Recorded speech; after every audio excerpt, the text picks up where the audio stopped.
In 1978, Lena Moi was set to be Kenya First Lady. She didn't. Instead, a divorce case was hurriedly done, heard and secretly determined by Justice Zachaeus Chesoni at the High Court in Nairobi. Lena did not file any papers. And Moi, who had taken over the presidency from founding father, the late Mzee Jomo Kenyatta, was granted his wish. For the 24 years that he ruled, albeit with an iron fist, Lena Moi, as she was known, was hardly seen in public. Even when her children were doing church weddings, Lena was kept away and always watched the ceremonies later in the evening on Kenya Broadcasting Corporation television, like any other stranger. The brutality of the Moi regime, the excesses of a dictator, had knocked on her doors. That was unlike the woman who loved publicity in the 1960s and 70s and who would grace many an occasion, either alone or as the wife of Kenyatta's most trusted cabinet minister Daniel Toroitich Moi. Lena's departure from the social and political scene in mid-1974, after the collapse of her marriage, surprised many people.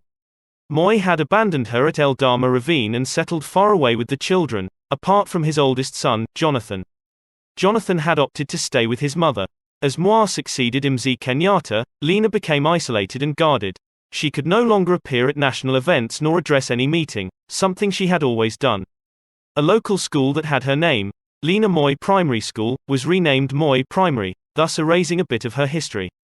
As security agents watched over her, Lena kept herself busy with local church matters as an ardent member of the local African Inland Church, AIC.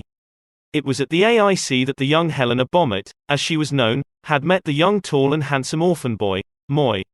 Moi had been brought to seek shelter at the church while attending a local school. Since his home was 160 kilometers away, and rather than go home, he stayed with the family of Paul Bommet, a pioneer AIC elder. At other times, he would also be hosted by the Australian family of Albert Barnett, a missionary had left Australia in 1907, believing that God had called him as a missionary to Kenya. He was instrumental in the spread of African Inland Mission in the Rift Valley. It was these families that shaped Moi's life. Lena, born in 1926, was also a student at the AIM school in Eldama Ravine before she joined Tenwek Girls Boarding School in Kericho. With her brother William Bommet and sister Dina, they were some of the early AIM student converts, and Moi also joined their ranks. In 1950, a year after Moi returned from further training at Kagumo Teachers College, he married Lena in a ceremony conducted by the Reverend Eric Barnett at the AIC mission in Eldama Ravine. With the marriage, Lena abandoned her career as a teacher and immersed herself into bringing up her family, settling down with Moi at Tambak Government School, where his first two children, Jennifer and Jonathan, were born in 1952 and 1953, respectively. Things took a new twist for Lena in 1955, when her husband was appointed to the Colonial Legislative Council to represent the expansive Rift Valley. By then Moi had bought a Land Rover and had opened a posho mill in South Baringo.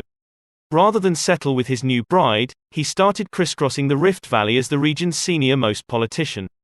He also took the family to Nairobi. Moi was now dressed in suits and ties rather than the shorts and long socks that had been his trademark as a teacher. Early photos of the family with their first children show a remarkably handsome man. After independence in 1963, Moi had no time for the family. Instead, he was busy fighting battles within the Kenyatta regime, plotting how to survive. Indeed, he rose quickly, merged his party with Kenyatta's and neatly fitted into camps jostling for power after Kenyatta. With his life immersed into politics and fast life, Lena and Moi fell apart. Moi moved his children to Kabarak, where he had another farm, while Lena was abandoned in Eldama Ravine. It was in Kabarak that Moi raised his children without a mother, and whenever they had a wedding, he would make sure she was nowhere. After Lena died, it had been announced that she would be buried in her home. Then Moi, for the last time, went against her wish and had her buried in Kabarak, a home she had never slept. By this time most Kenyans had forgotten her. She had also been erased from history. When Moi died, he would, ironically, be buried beside the woman she tormented in life. A woman she never let enjoy her life. So much for an African dictator.